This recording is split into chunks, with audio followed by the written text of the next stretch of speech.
Vamos esperar os irmãos se organizarem. Lá em Águas Brancas, na nossa futura congregação, também está funcionando o trabalho normalmente. Hoje pela manhã, está lá trazendo a palavra de Deus o nosso irmão presbítero José de Ribamar Santos. Está ali conduzindo o povo na lição 8 do nosso estudo sobre os atributos de Deus, que é a mesma lição que estamos aqui também inclinados a aprender. Muito bem, meus irmãos. Falar sobre o nome de Deus é algo de grande relevância para a fé genuína. Muitas vezes nós nos acostumamos, e de tal forma nos acostumamos, que podemos correr o risco até de banalizar o nome de Deus. Sabendo disso, tendo isto em vista, é que o Senhor, Ele estabelece como mandamento, dentre os 10 dados a Moisés ao povo, por Moisés ao povo, ou por Deus, através de Moisés ao povo, que o seu nome fosse guardado de leviandades, que o seu nome fosse guardado de futilidades, de tratamentos banais ou corriqueiros, que o seu nome fosse tido como objeto de santificação. Por isso, protegido é o nome do Senhor nos seus mandamentos, de forma que Ele mesmo assim estabelece.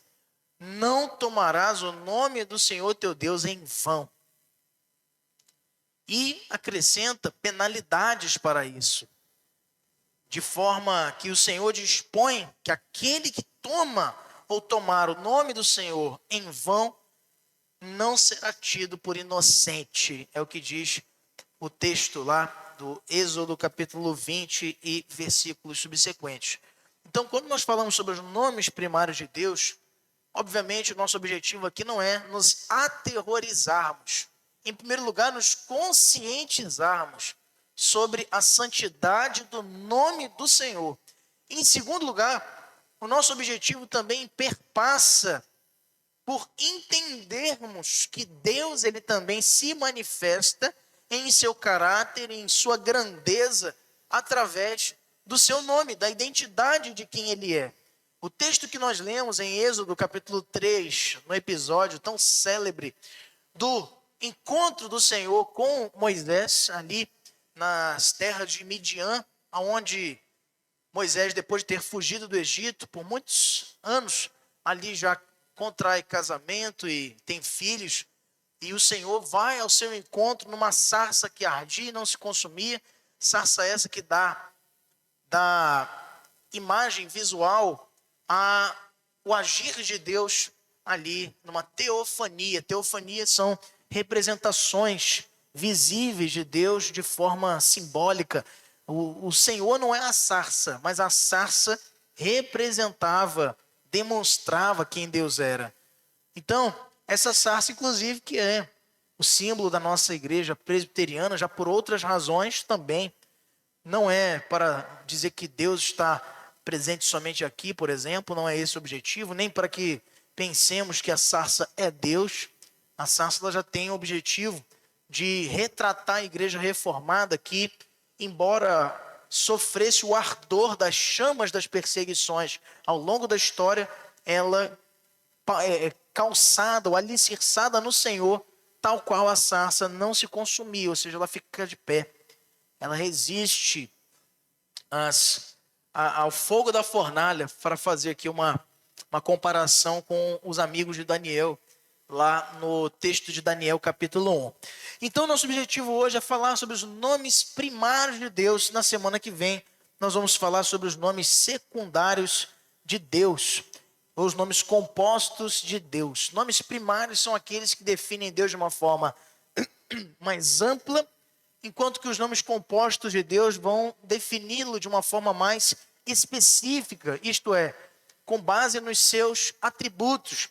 Justamente esse é o objetivo da nossa lição. Veja só que interessante meditarmos nisto, à medida em que também o estudo sobre os atributos de Deus, nos fala também sobre o seu nome. Vejamos, queridos, que pedi só um apoio do Newton, que eu acho que deu problema aqui no meu controlezinho. Por favor.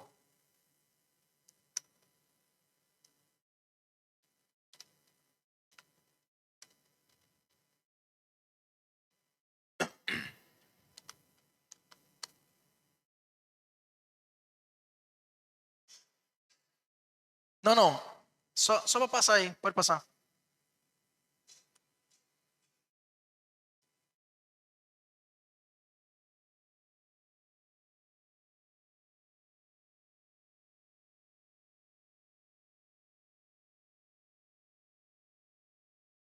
Agora acho que foi, é porque tinham clicado para cá, eu acho.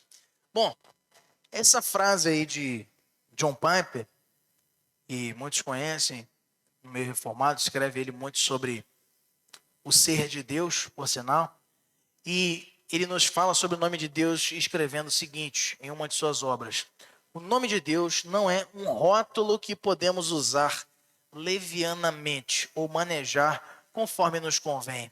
É a revelação da sua própria pessoa, sua autoridade, seu caráter e seus propósitos. Quando Deus revela o seu nome, ele está revelando a si mesmo, para que o conheçamos, o temamos e confiemos nele. Portanto, o nome de Deus nos foi revelado não apenas para informar a nossa mente, mas para transformar o nosso coração e nos levar à adoração confiante e reverente, que é o mote, é o objetivo da nossa lição, quando falamos quão grande és tu, olhando para os atributos de Deus, como temos visto e vimos nas semanas que antecederam o estudo de hoje. Nós nos maravilhamos ao olhar que Deus é onipotente, que Deus é onisciente, que Ele é onipresente, que Ele é eterno, que Ele é imutável. Grandezas essas que nos maravilham, que nos deixam em estado de êxtase, de grande alegria, de alegria incomensurável, mas também o nome do Senhor. E o que tem gerado em nós o nome do Senhor? Quantas vezes, de repente, o nome do Senhor tem se tornado para nós algo sem nenhum tipo de despertamento, de reação em nós? O que gera em nós o nome do Senhor? O nome de Deus, tamanha a banalização que ele enfrenta nos dias atuais. Deus tem sido retratado de uma forma zombada, de uma forma mesquinha, de uma forma menor do que realmente ele deve se expressar e, sobretudo, nos meios não cristãos ou nos meios que não contemplam o significado verdadeiro do nome de Deus. Porém, o triste é justamente vermos e observarmos que muitos meios cristãos, filósofos, teólogos, pastores e até mesmo igrejas também banalizam, contribuem para a banalização do nome de Deus. Então, o nome de Deus é algo muito importante. O alvo da nossa lição de hoje é aprender os nomes primários de Deus e o que eles expressam. Com isso, nos sentirmos fortalecidos pelos significados que os nomes primários de Deus dizem com relação a si. E assim, sermos desafiados a viver todos os aspectos da vida baseados nas qualidades reveladas pelos nomes primários de Deus. E aqui, nessa manhã, nós vamos ver especificamente 4 nomes primários de Deus. Veja só, não sei se dá para ver. E alguns nomes aqui, olhando para a realidade do nosso país, nos chamam bastante a atenção. No nosso país continental, nós vemos diferenças regionais, culturais, de regiões e de estados, e mesmo dentro de um mesmo estado, você vai ver diferenças marcantes de regiões, como por exemplo, existe um sotaque muito específico do povo do sul do Pará, enquanto que na nossa região aqui mais litorânea, próxima da capital, já é uma outra fala que se costuma utilizar. Então é justificável que de norte a sul do Brasil nós vejamos diversas diferenças. E isso também vai marcar a escolha de nomes Aqui a gente olha, por exemplo, antes de falar sobre esses nomes, como que de frutas mesmo você tem já diferenças curiosas em relação a, a como se identifica aquela fruta em determinado lugar. A tangerina, que é muito conhecida, por exemplo, por nós aqui, em outros lugares é chamada mexerica, em outros lugares é chamada bergamota, em outros lugares é chamada mimosa, essa que eu não conhecia, em outros lugares é chamada pocã, e no próprio supermercado você já identifica já, quando em um lugar tudo é tangerina, no outro, cada uma, dependendo da cor da casca, do tipo, do gomo, vai mudando. Agora, olha só esses nomes aqui, gente. Isso a gente está falando de fruta. Quando a gente fala de seres humanos, por muito tempo, você sabe, e no contexto bíblico isso fica bem evidente, os nomes das pessoas eram escolhidos com base num propósito. Eram distintivos, eram como formas de expressar quem aquela pessoa é, como que ela veio, o que ela representa para uma família ou para um povo. Assim eram escolhidos os nomes, de uma forma muito séria. Os nomes hoje, na verdade, são muitas vezes escolhidos por uma questão de preferência fonética. Eu já vi pais também escolhendo o nome de seus filhos, pensando já em evitar que ele sofra qualquer tipo de hostilidade, ou então de vergonha, ou bullying. Já pensou você escolher seu filho já visando protegê-lo de algum tipo de mal que ele possa enfrentar, ou vergonha associada ao seu nome? Mas não era assim no passado. Então, olha só, esses alguns nomes marcados aí na literatura brasileira e também que são nomes registrados, são nomes reais, tá bom? Adegesto Pataca. Que tal esse nome aí? Quem está pensando em ter mais um filho aí e poder batizá-lo com esse nome tão bonito, né? Agrícola Beterraba. É o nome de uma pessoa. A Areia Leão. Não sei se é homem ou é mulher, né?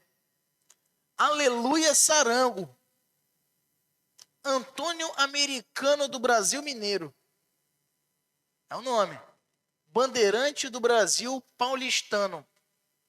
Sendo que tem um hífen aqui, paulistano. Benedito Camus Aveludado. E esse aqui é um nome verdadeiro, meus irmãos. Deus é infinitamente misericordioso. Esse até é bonito, né? Não é muito comum. Dolores Fuertes de Barriga. É o nome.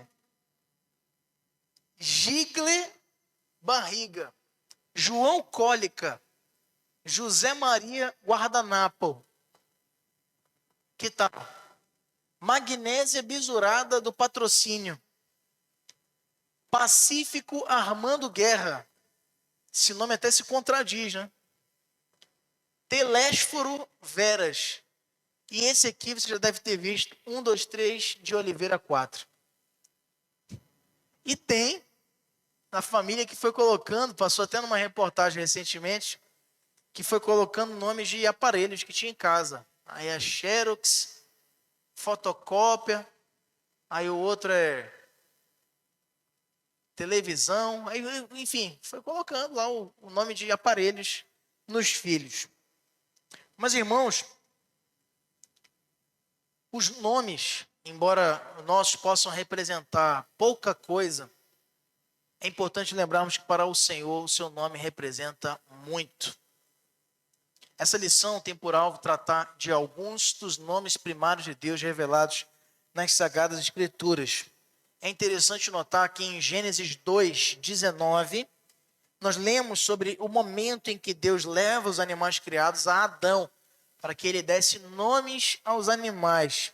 Por que isso? Nós estudamos isso na nossa série de estudos ano passado, que tivemos aqui sobre como tudo começou. Havia uma necessidade de identificação. Deus chama Adão para conferir aos animais, a cada um de acordo com a sua espécie, a sua própria identidade. Deus já tinha feito isso com o homem. Deus deu um nome a Adão, porque da terra foi tirado, por isso Adamá, que significa da terra, o que foi tirado, pois ele era feito do pó da terra, com o sopro do Senhor em suas narinas, sendo feito alma vivente. As palavras, os nomes, eles identificam pessoas, eles identificam animais, identificam coisas, identificam sentimentos, identificam atitudes e, em especial, identificam também fatos. A Bíblia ensina que Deus se utilizou de nomes para se revelar ao homem, inclusive referentes a si próprio, embora esses nomes não contemplem ou esgotem tudo o que se possa saber sobre Deus, porque Deus é maior do que os próprios nomes pelos quais o conhecemos. Na língua hebraica, nós encontramos, como eu dizia antes, os nomes de Deus de uma forma primária ou simples e na forma composta que veremos na próxima lição. O primeiro nome que aqui fala-nos sobre a presença de Deus ou sobre quem Deus é Elohim, que aparece cerca de 2.500 vezes no Antigo Testamento. Só entre Gênesis 1:1 e Gênesis 2:3, ele já aparece 35 vezes. Elohim significa o poderoso, literalmente Deus poderoso, criador e sustentador. Elohim descreve Deus como o que está acima de toda e qualquer ideia de divindade. No mundo antigo, sobretudo no território ali de Canaã, dos semitas, daquela região que circundava o povo de Israel e que marcava também sua cultura formativa, o termo El significava divindade. Daí você vai lembrar, trazendo agora já para a cultura mais recente e comparada do universo dos super-heróis, a identidade lá dos kryptonianos, todos eles com nomes terminados em El. Kal-El, que é o Superman, ou seu pai, Jor-El, e tantos outros, sempre com essa desinência El. No mundo antigo, ela era usada para referir-se à divindade, não a uma divindade específica, a característica divina.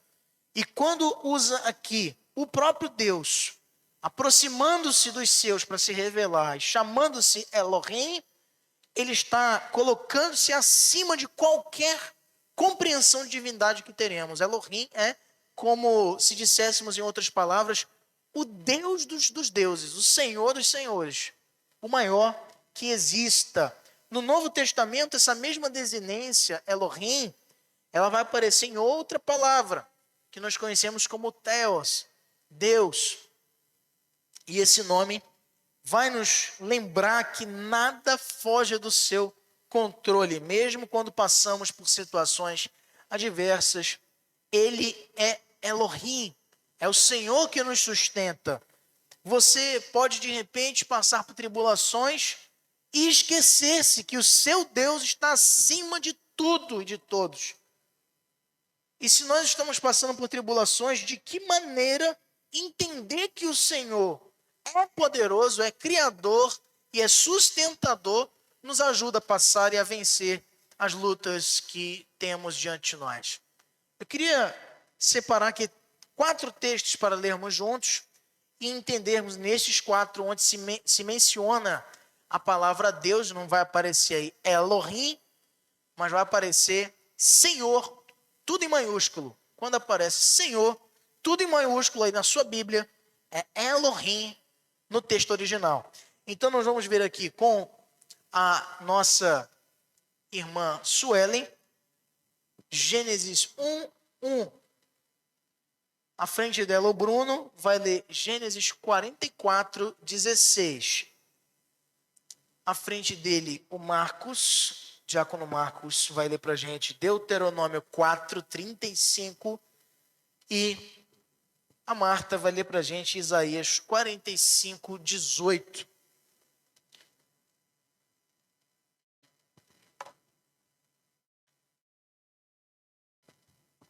Gênesis 1:1.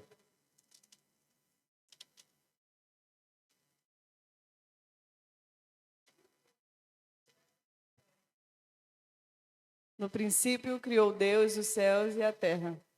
Muito bem. Gênesis 44, 16. Então disse Judá: Que responderemos a meu senhor? Que falaremos?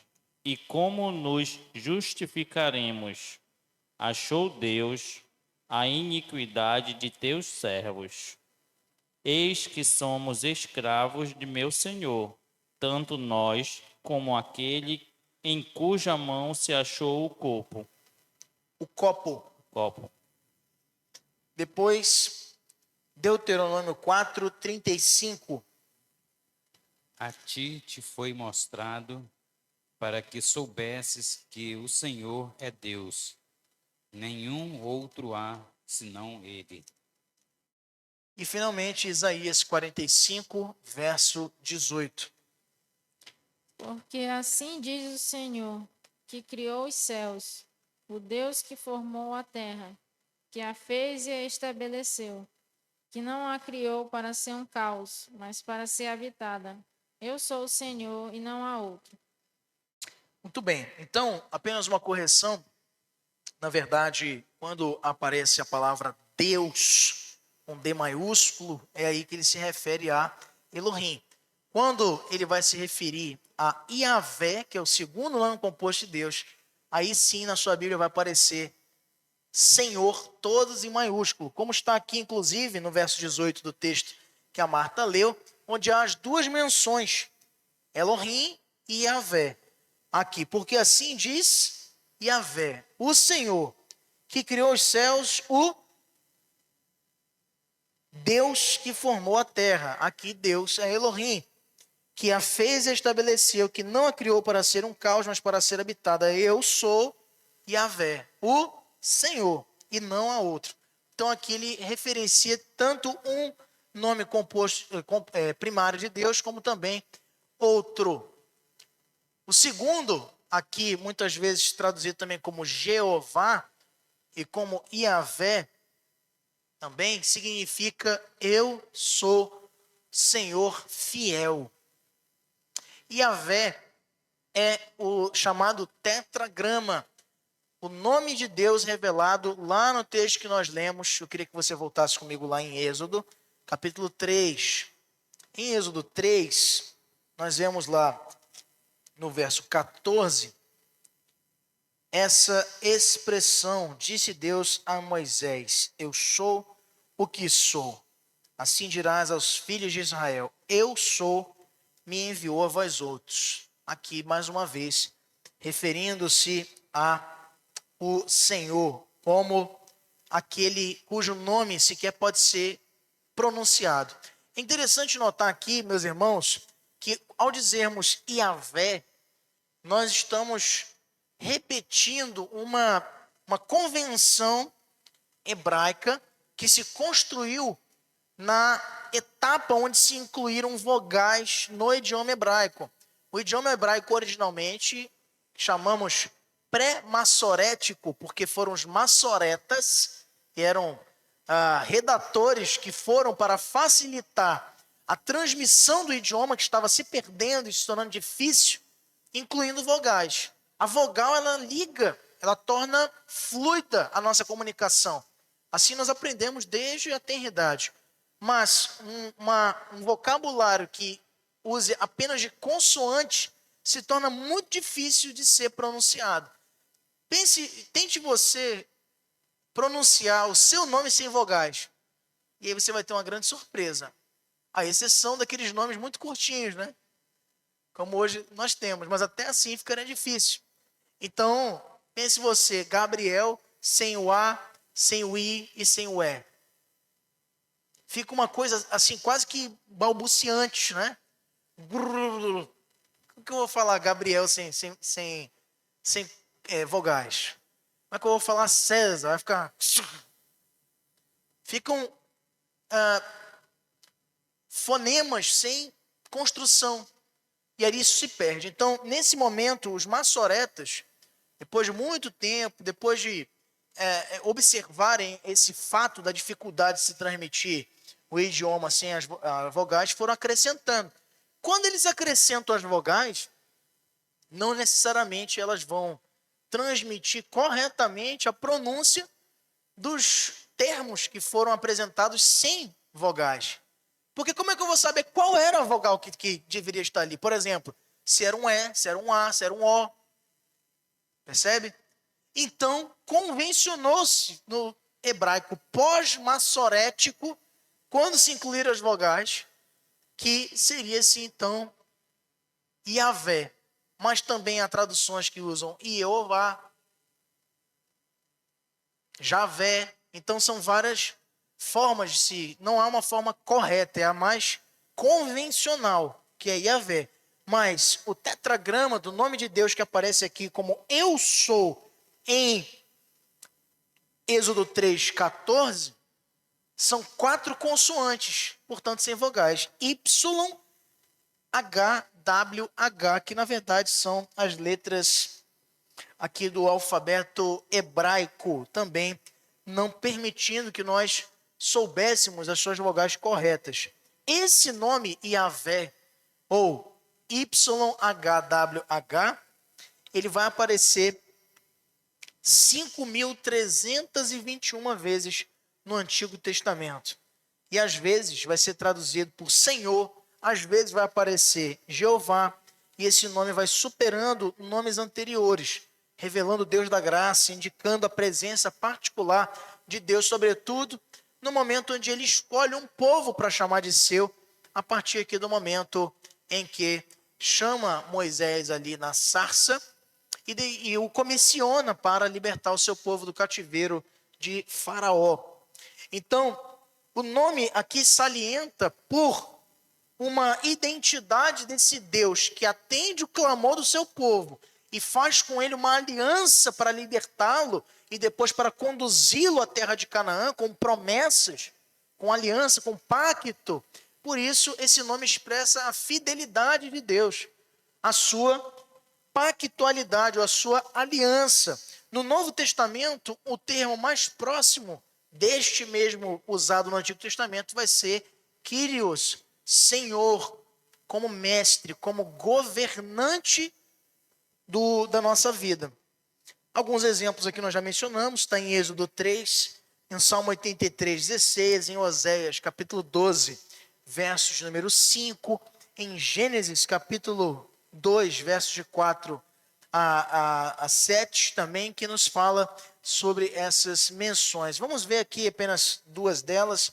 A nossa irmã Hanna Paulino vai ler para a gente no Salmo 83, verso 16, e a Maria José vai ler para a gente Oséias 12, 5. Salmo 83, 16 e Oséias capítulo 12, verso de número 5.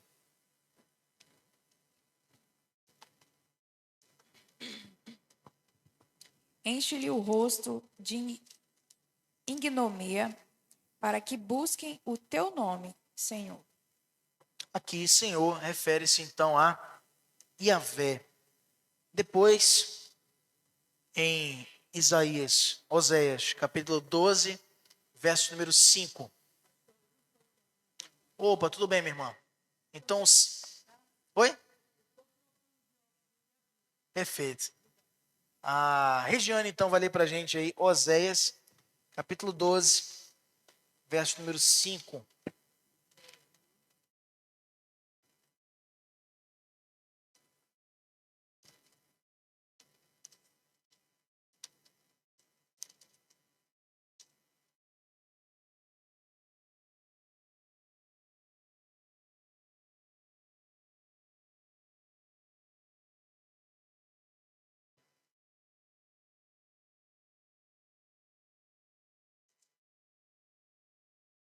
O Senhor, o Deus dos exércitos, o Senhor é o seu nome.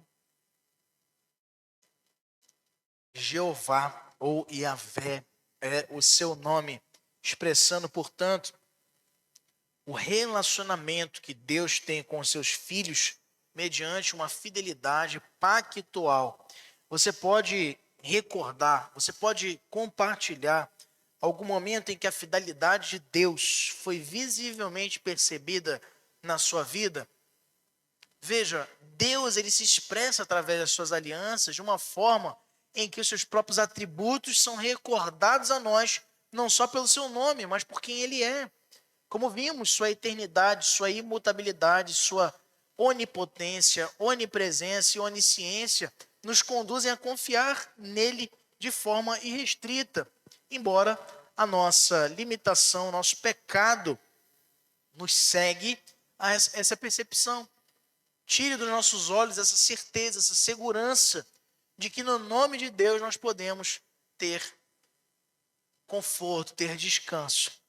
Um terceiro nome composto, ou primário, perdão, que Deus aqui apresenta na sua palavra a nós é Adonai, muito usado pela religião pós-exílica dos judeus e fala-nos da característica de Deus como Senhor, como Mestre. E esse nome se relaciona com os dois anteriores, com o Deus fiel e com o Deus poderoso, Criador, que sustenta todas as coisas. Vem do termo Adon, que significa Senhor e Mestre, e implica na ideia de um Deus como um governante poderoso, porém ensinador, a quem tudo está sujeito e com quem o homem se relaciona como um servo, como criatura diante do seu Criador. É frequentemente usado como Yahvé em alguns momentos, o Senhor Deus, e traduzido também como Senhor. Alguns textos aqui nos ajudam a ver Adonai, a expressão de um terceiro nome primário de Deus nas Escrituras, como em Josué 5,14, que eu vou pedir aqui para o César ler para a gente, Isaías 6, 8 e 11, que o Samuel vai ler para a gente, Isaías 6, 8 e 11. O Bruno, depois, voltando aí, vai ler para a gente Salmo 110, 1. E o Marcos vai ler para a gente, o Marcos pai, vai ler para a gente Isaías 61, 1. Começando por Josué 5. Josué 5, né? Tá. 14.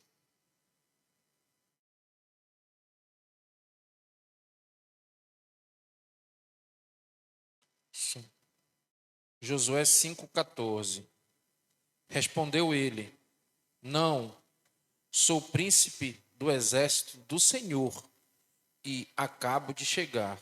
Então Josué se prostrou com o rosto em terra e o adorou.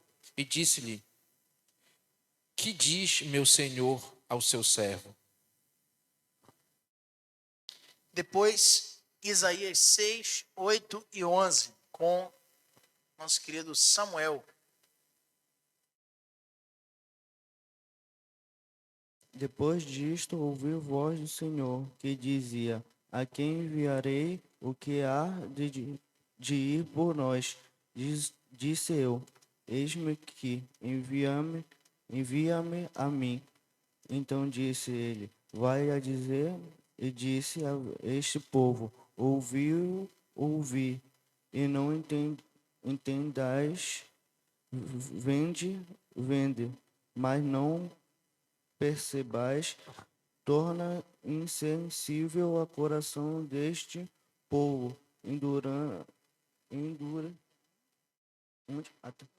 Então disse eu: Até quando, Senhor? Ele respondeu: Até que seja desoladas as cidades e fiquem sem habitantes, a casa fiquem sem moradores, e a terra seja de todas asolada. Salmo 110, verso 1. Com o Bruno.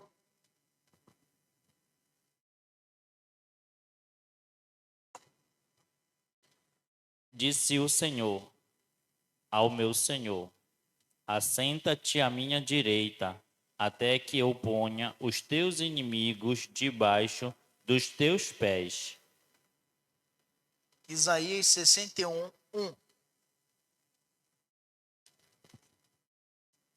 O Espírito do Senhor Deus está sobre mim, porque o Senhor me ungiu para pregar boas novas aos quebrantados, enviou-me a curar os quebrantados de coração, a proclamar libertação aos cativos e a pôr em liberdade os algemados.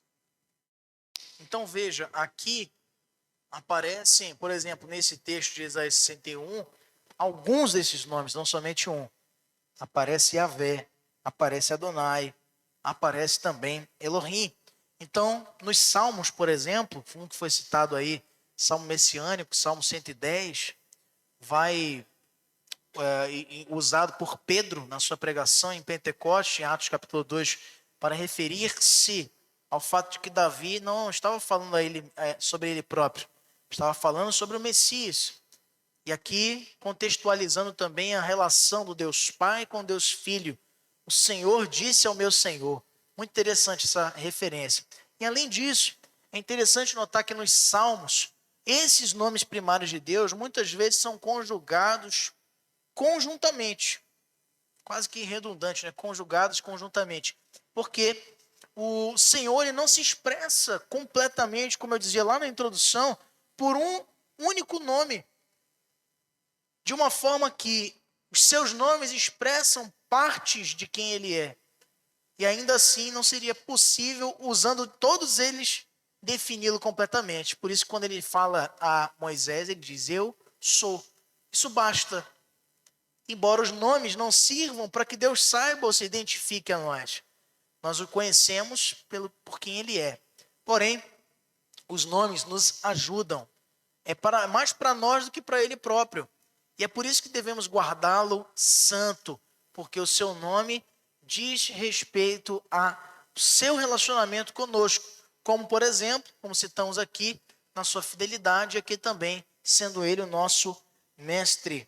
O nome Adonai, aqui usado muito nos Salmos, inclusive porque simbolizava bastante a relação dos compositores dos Salmos com o Senhor que os livrava, que os guiava, que os inspirava para nós mesmos, nos ensina sobre como nós devemos ser.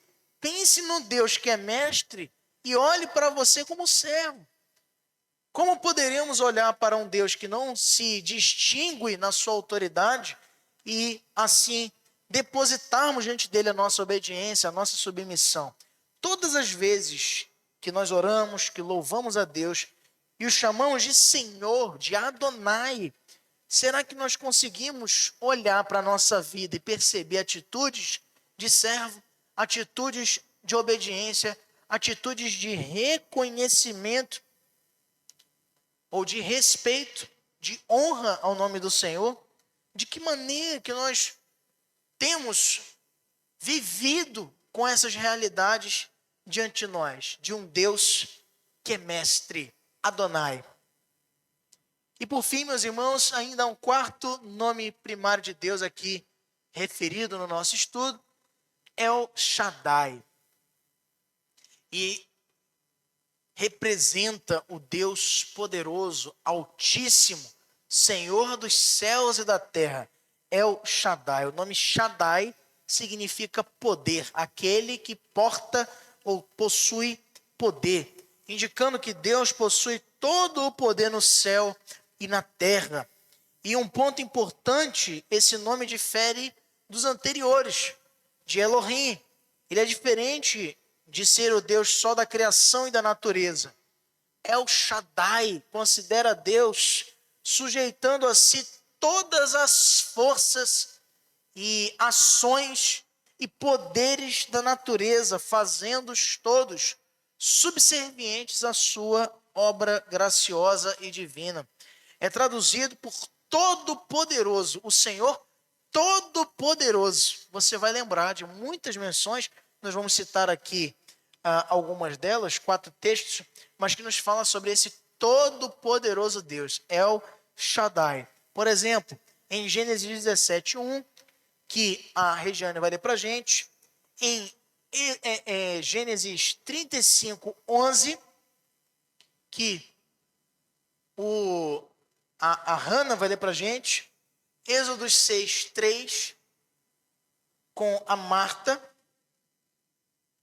Números 24, 4 e 16, com o Marcos Filho. Salmo 68, 14, com o Bruno.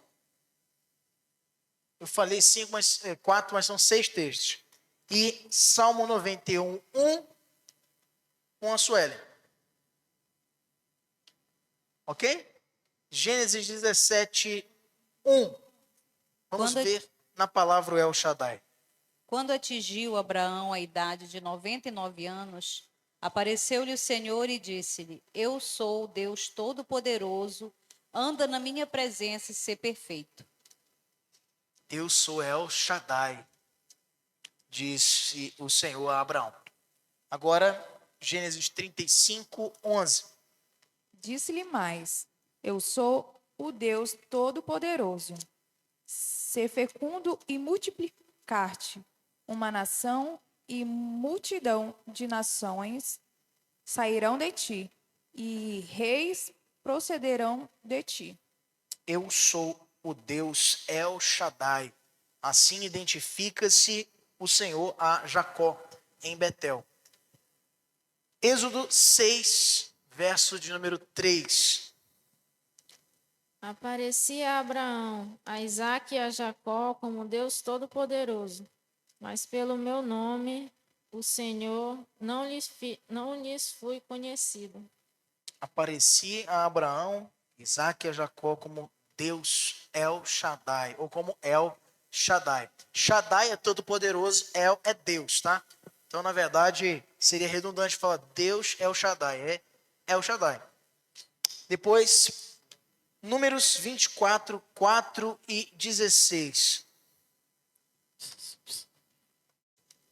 Palavra daquele que ouve os ditos de Deus e que tem a visão do Todo-Poderoso e prostra-se, porém, de olhos abertos. E Salmo 68, 14, depois 91, 11. 91, 1. Salmo 68, 14. Quando o Todo-Poderoso ali dispensa os reis, cai a neve sobre o monte Zalmon. E o Salmo 91, 1. Que habita no esconderijo do Altíssimo e descansa à sombra do Onipotente. Então, todo-poderoso aqui é referido várias vezes nas Escrituras, sempre com o objetivo de nos levar a pensar no quanto Deus é poderoso, no quanto Deus é grandioso diante de nós. Diz-nos este nome, El Shaddai. Tudo que ele tem feito ou permitido e que serve sempre para nos aproximar mais da sua graça. O que nós temos diante do poder e da ação poderosa de Deus, como El Shaddai, nas nossas vidas, demonstrado mais gratidão, senso de elogios à sua grandeza, admiração à sua grandeza, ou temos reclamado, nós temos murmurado, ou temos nos manifestado de forma amargurada? De que forma nós temos conduzido a nossa vida a nos comportar diante dos nomes de Deus? O Senhor revelando-se como Elohim, como Yahvé, ou Jeová, como Adonai, como El Shaddai, seus nomes primários, foi diante de um povo que testemunhou dos seus grandes sinais, foi esquecido, foi desprezado. E nós estamos sujeitos às mesmas atitudes erráticas, às mesmas atitudes erradas e que geraram juízo para os nossos pais, para os nossos antecessores. Exílios, tristeza da parte de Deus, por conta do esquecimento de que o Senhor, se relacionando conosco, demonstra de forma viva, de forma verdadeira, de forma profunda quem Ele é. E esses nomes, não tendo a possibilidade de defini-lo completamente, nos ajudam a vê-lo na nossa vida diária, nas nossas tribulações, nas nossas dificuldades, como também nas nossas vitórias, nos livramentos recebidos, nas grandes bênçãos derramadas sobre nós e sobre as nossas famílias. Nós vamos exibir, não sei se já está agora, deixa eu ver aqui. Wayne Grudem, que é um grande teólogo sistemático, dentre os que você pode consultar também para nos ajudar no nosso aprendizado, ele nos fala que os nomes primários de Deus nas Escrituras revelam quem ele é em sua essência, caráter, como também na sua obra, como vimos aqui nos textos lidos e também em cada um desses 4 nomes. Por exemplo, Elohim é o nome que enfatiza o seu poder e majestade como Criador soberano de todas as coisas. É o nome de grandeza usado frequentemente no relato da criação, como vimos, a maior parte não, mas cerca de 35 menções são feitas das 2.500 ao longo da Bíblia inteira, só entre Gênesis 1:1 e 2:3.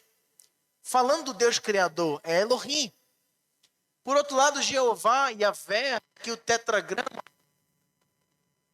HWH é o seu nome pessoal e eterno, que revela o seu relacionamento de aliança com o seu povo. Significa eu sou o que sou, como Êxodo 3:14, declarando a sua autoexistência, sua fidelidade e sua presença eterna entre aqueles que o conhecem. Adonai significa Senhor, destaca sua autoridade suprema como governador e juiz de tudo. É o Deus que reina com direito sobre todas as nações e sobre cada vida. E El Shaddai significa o Deus Todo-Poderoso. Enfatiza o seu poder suficiente para cumprir suas promessas e prover tudo o que seu povo precisa. Ele é o Deus que supre, protege e abençoa.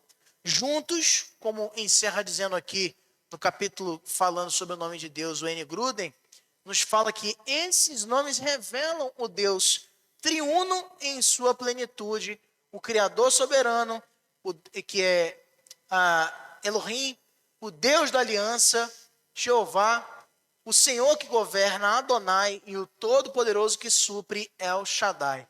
Conhecê-lo por seus nomes é conhecê-lo em sua verdade, nos render a ele em adoração. Muito boa a explicação trazida por Wayne Grudem.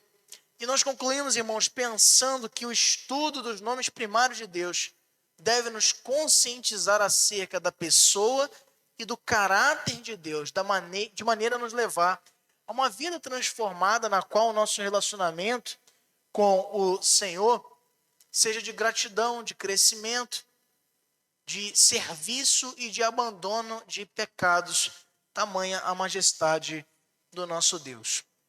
Quero pedir a sua atenção rapidamente para nós encerrarmos com um vídeo que nós separamos aqui e que vai ser exibido. Não, pode deixar. Nós vamos colocar aqui, pedir para colocar aí o nosso foco da gravação aí lá pro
Adonai, Yahvé e El Shaddai. Na semana que vem, meus queridos irmãos, nós vamos ver os nomes compostos de Deus. Vamos falar agora já com um pouco mais de extensão sobre as formas como o povo o identificava nas mais diversas situações, provisão, de batalhas. Nós vamos ver cada uma delas aqui como expressões usadas pelo povo de Israel para referirem-se a Deus. Vamos ficar de pé, queridos, para darmos encerramento ao nossa EBD de hoje. Antes disso, nosso super